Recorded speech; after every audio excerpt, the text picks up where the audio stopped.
সন্ধ্যায় হিমের পরশে ক্রমশ জমে উঠেছে উৎসবের রাত।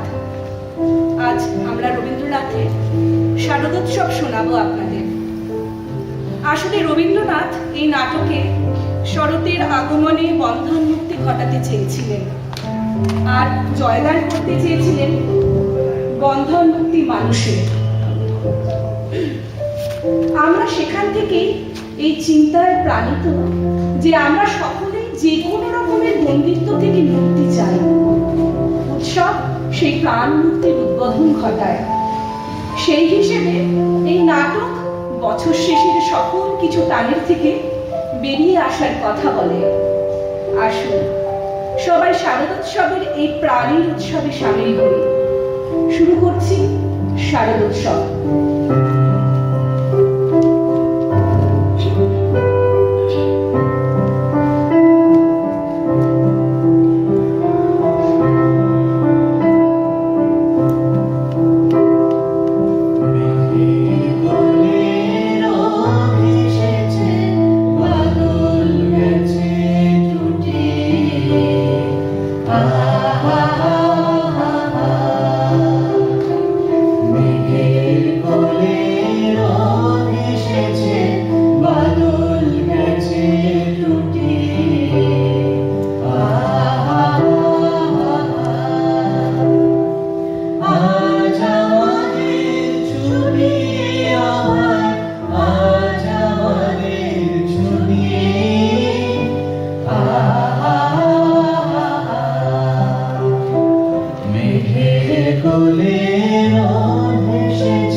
ছেলেগুলো তো জানালে ওরে চোখে ওরে গিরি দাঁড়িয়ে ধরতো ছোটগুলোকে ধরতো। ওরে লক্ষ্মী পাঁচা বেরিয়েছে রে, লক্ষ্মী পাঁচা বেরিয়েছে। হনুমান সিং ওদের কান পাকড়ে আনতো, একটাকেও ছাড়িস নি। কাক লেগেছে লক্ষ্মী পাঁচা, লেজে ঠোকর দিয়ে চেঁচা। হতভাগা লক্ষ্মী ছাড়া সব আজ একটাকেও অস্ত্র রাখতো। কি হয়েছে লক্ষা দাদা, মার মূর্তি কেন? আরে দেখো না, সকালবেলা কানের কাছে চাচাতে আরম্ভ করেছে। আর যে শরতে ওদের ছুটি, একটু আমোদ করবে না? গান গাইলেও তোমার কানে খোঁচা মারে। হায় রে হায়, ভগবান তোমাকে এত শাস্তিও দিয়েছেন। গান গাইবার বুঝি আর সময় নেই। আমার হিসাব লিখতে ভুল হয়ে যায় যে আজ আমার সমস্ত দিনটাই মাটি করলে। তা ঠিক, হিসেব ভুলিয়ে দেবার ওস্তাদ এরা। ওদের সারা পেলে আমার বয়সের হিসেব প্রায় 50-55 বছরের গড়মিল হয়েছে।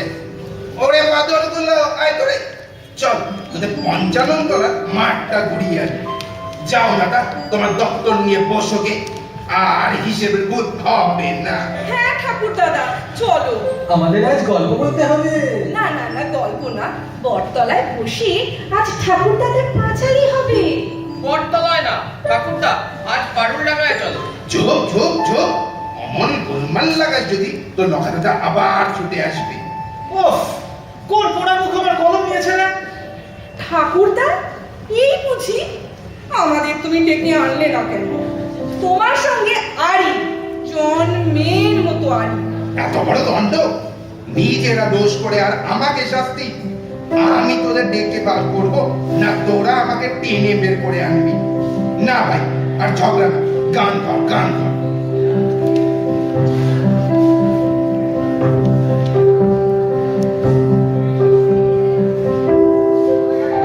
ওরে আকাশ ভেঙে বাহিরে আজনে মোরে লুট করে, যাবো না আজ ঘরে। যেন জোয়ার জলে হেলার রাশি, বাতাসে আজ ছুটবে হাসি। আজ বিনা কাজে বাজিয়ে বাঁশি, বিনা কাজে বাজিয়ে বাঁশি, কাটবে সকল বেলা। নীল আকাশে ভাসালে সাদা মেঘের ভেলা রে ভাই, লোক সুরের ভেলা। ঠাকুরদা,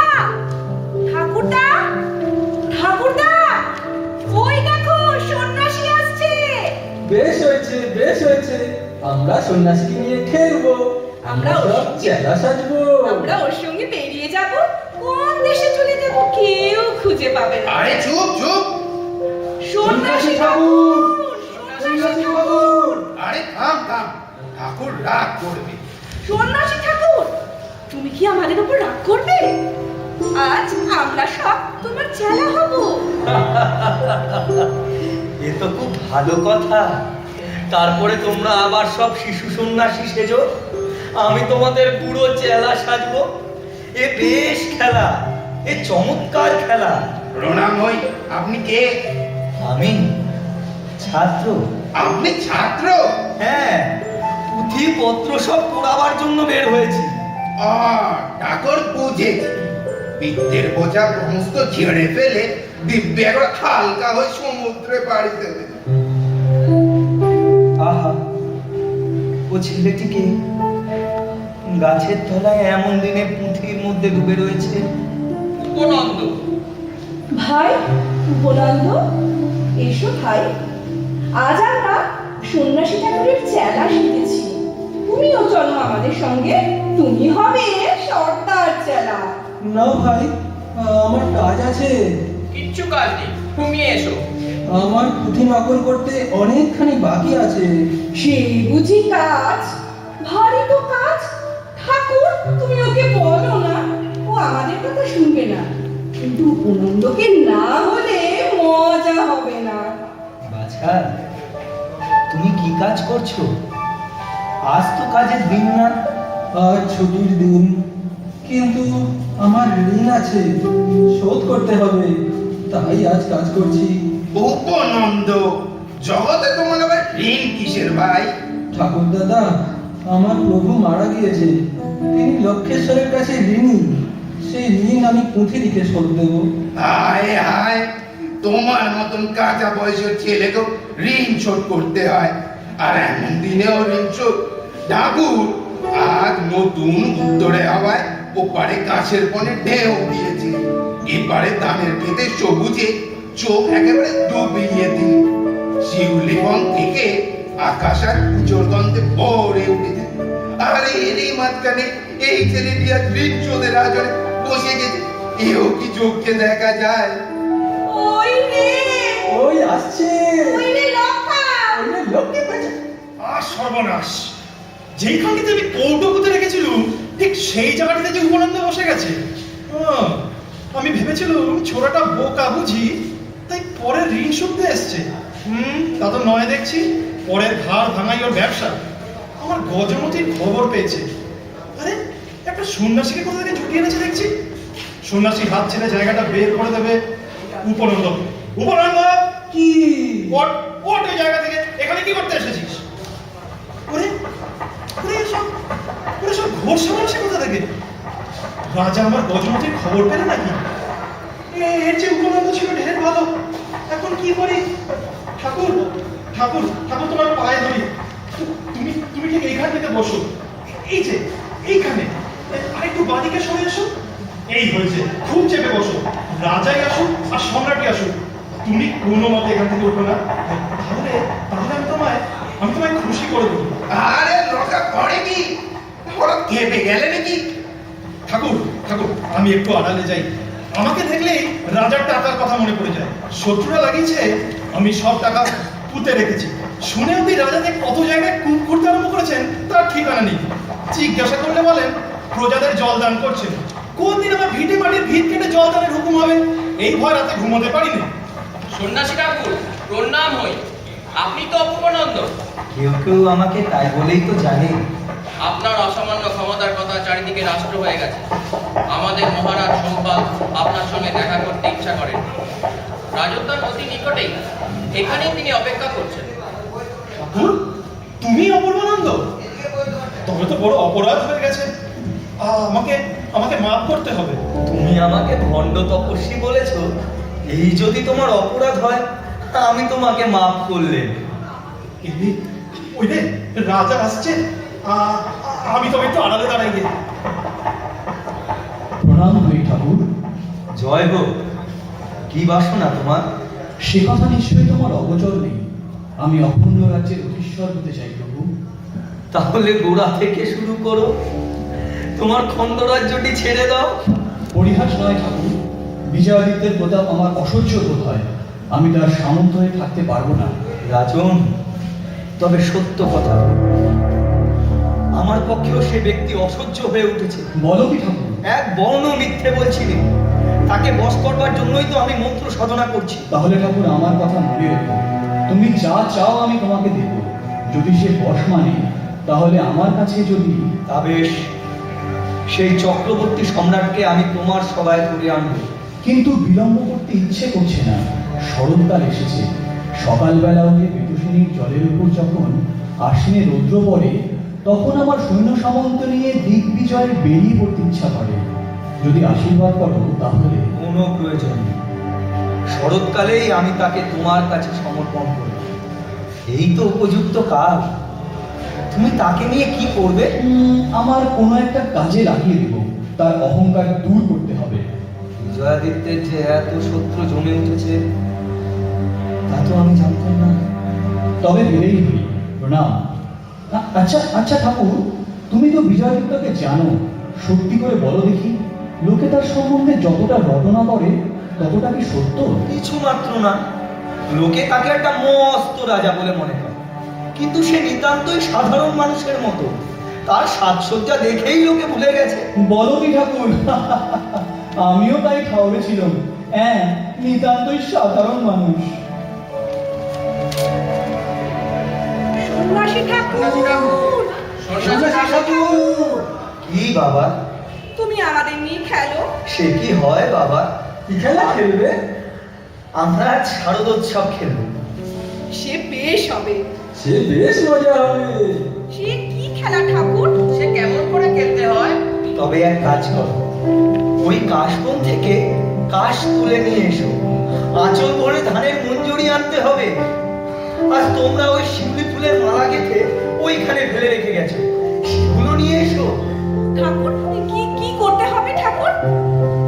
আমাকে তোমরা সাজিয়ে দেবে, আমি হব শারদোৎসবের পুরোহিত। হা হা হা, সে বড়ই মজা হবে।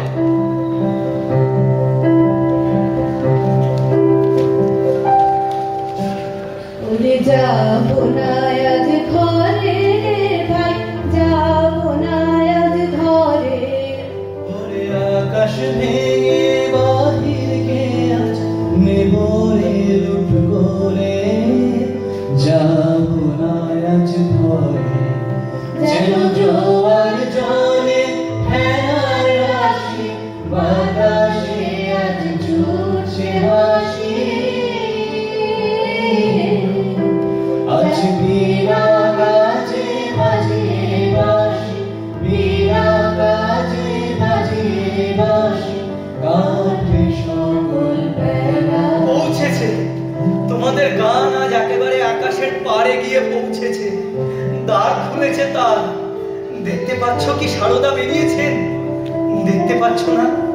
দূরে দূরে, সে অনেক অনেক দূরে, বহু বহু দূরে।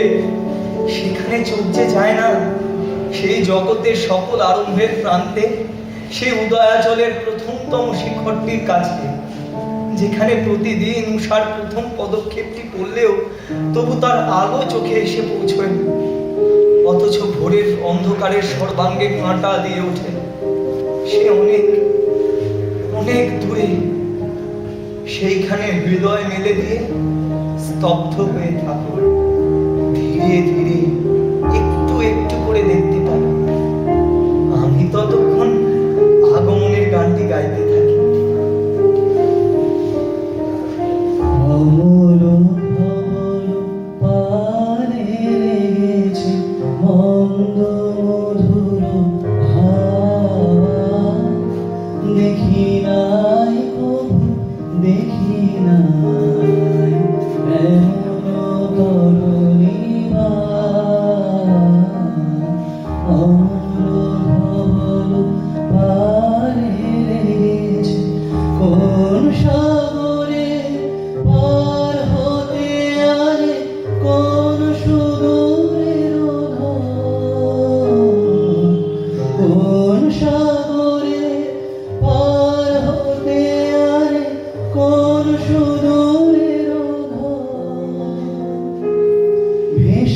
যেতে চায় মন, ফেলে যেতে চায় এই কিনারায় সবুজ সব দেখি নাই কবু দেখি নাই এমন তরুণী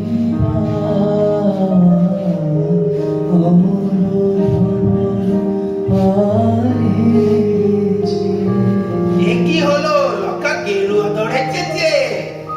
সন্ন্যাসী ঠাকুর, এবার আর কথা নেই। আমি তোমারই চেলা।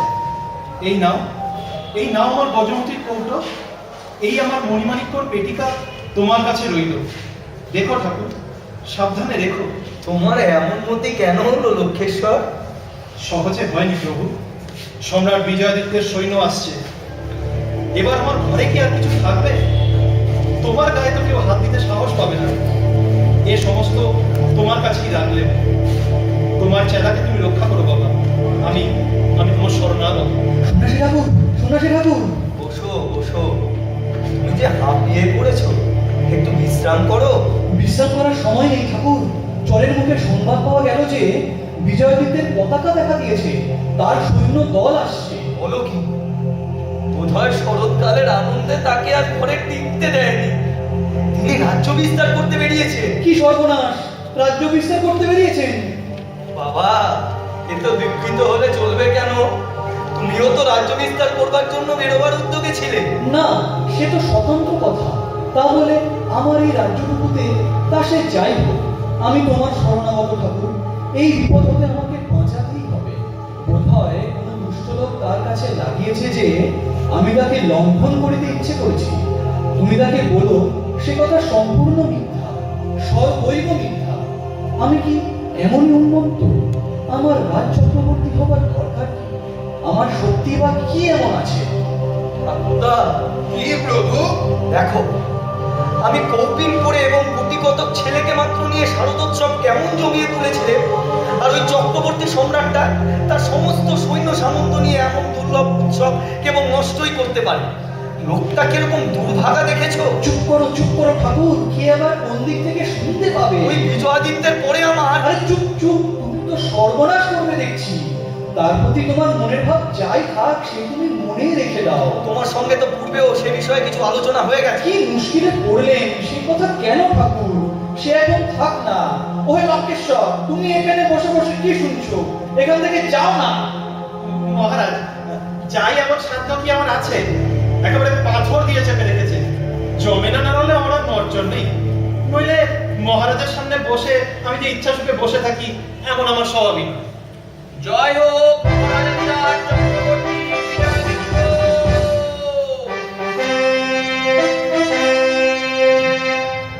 আরে করেন কি, করেন কি? আমাকে পরিহাস করছেন নাকি? আমি বিজয়াদিত্য নই, আমি তার চরণাশ্রিত সামন্ত সম্পাদ। মহারাজ, সময় অতীত হয়েছে, এক্ষুনি রাজধানী ফিরে চলুন। ঠাকুরদা, পূর্বেই তো বলেছিলেন পাঠশালা ছেড়ে পালিয়েছি, কিন্তু গুরু মহাশয় পিছন পিছন তাড়া করছেন। প্রভু, এ কি কাণ্ড! আমি তো স্বপ্ন দেখছি নে। স্বপ্ন তুমি দেখছো কি এরাই দেখছেন, তা নিশ্চয় করে কে বলবে? তবে কি? হ্যাঁ, এরা কয়জনে আমাকে বিজয়াদিত্য বলেই তো জানেন। প্রভু, আমি তো তবে জিতেছি। এই কয়ে দণ্ডে আমি তোমার যে পরিচয়টি পেয়েছি, তাই এরা পর্যন্ত পানি। কিন্তু বড় সংকটে ফেললে তো ঠাকুর। আরে, আমিও তো বড় সংকটে পড়েছি মহারাজ। আমি সম্রাটের হাত থেকে বাঁচবার জন্য সন্ন্যাসীর হাতে ধরা দিয়েছি। আর এখন আমি যে কার হাতে আছি সেটা আমি ভেবেই পাচ্ছি না। মহারাজ, আপনি যে শরতের বিজয় যাত্রায় বেরিয়েছেন, আজ তার পরিচয় পাওয়া গেল। আজ এমন হার আনন্দে হেরেছি, কোনো যুদ্ধে এমনটি ঘটতে পারত না। আমি যে আপনার অধীন, এই গৌরবে আমার সকল যুদ্ধ জয়ের চেয়ে বড় হয়ে উঠেছে। কি করলে আমি রাজত্ব করার উপযুক্ত হব, সেই উপদেশই চাই। ঠাকুর, এ কি রাজা যে এরা সব কারা? সন্ন্যাসী ঠাকুর, সন্ন্যাসী ঠাকুর। সন্ন্যাসী ঠাকুর, এসো বাবা, সব এসো। এ কি? এই যে রাজা। আরে পালা পালা। আরে পালা পালাচ্ছেন। যাও সোমপাল, সভা প্রস্তুত করো কি, আমি যাচ্ছি। যে আদেশ। আমরা বনে পথে সব জায়গা গিয়ে গিয়ে এসেছি, এইবার এখানে গান শেষ করি। হ্যাঁ ভাই, তোরা ঠাকুরকে প্রদক্ষিণ করে করে গান গা, গান গা।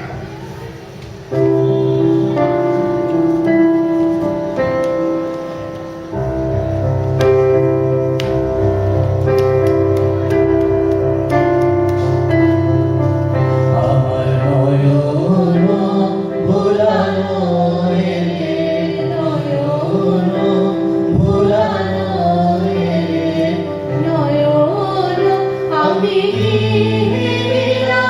হৃদয় মেলে, নয়ন ভোলানো এলে, নয়ন শিউলি তলার পাশে পাশে ঝরা ফুলের রাশে রাশে, শিউলি তলার পাশে পাশে ঝরা ফুলের রাশে রাশে, শিশির ভেজা ঘাসে ঘাসে অরুণ রাঙা চরণ ফেলে, নয়ন ভোলানো এলে, নয়ন আমি কি হেরিলাম হৃদয় মেলে, নয়ন ভোলানো এলে, নয়ন।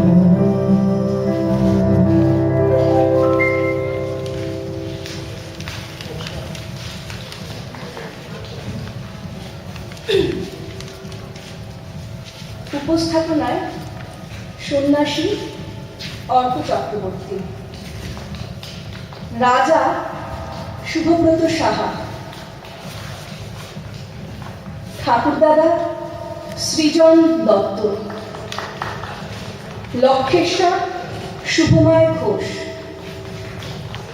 উপনন্দ রামানুজ চক্রবর্তী, রাজদূত এবং মন্ত্রী রাজদীপ চৌধুরী, বালকগণ রামানুজ চক্রবর্তী, রাজদীপ চৌধুরী এবং ঝুলন বসু। আমি সঙ্গীতে শুভব্রত সাহা এবং উর্মিমালা চক্রবর্তী, সিনথেসাইজার সৌম্যব্রত সাহা, পরিচালনায় অর্ক চক্রবর্তী। সমগ্র অনুষ্ঠানটি আপনাদের সামনে উপস্থিত করল সতীর্থ। বিশেষভাবে ধন্যবাদ দেব নবগ্রাম বইমেলা কমিটি ও তরুলতা পাঠকগৃহকে এই মঞ্চে আমাদের সুযোগ করে দেবার জন্য।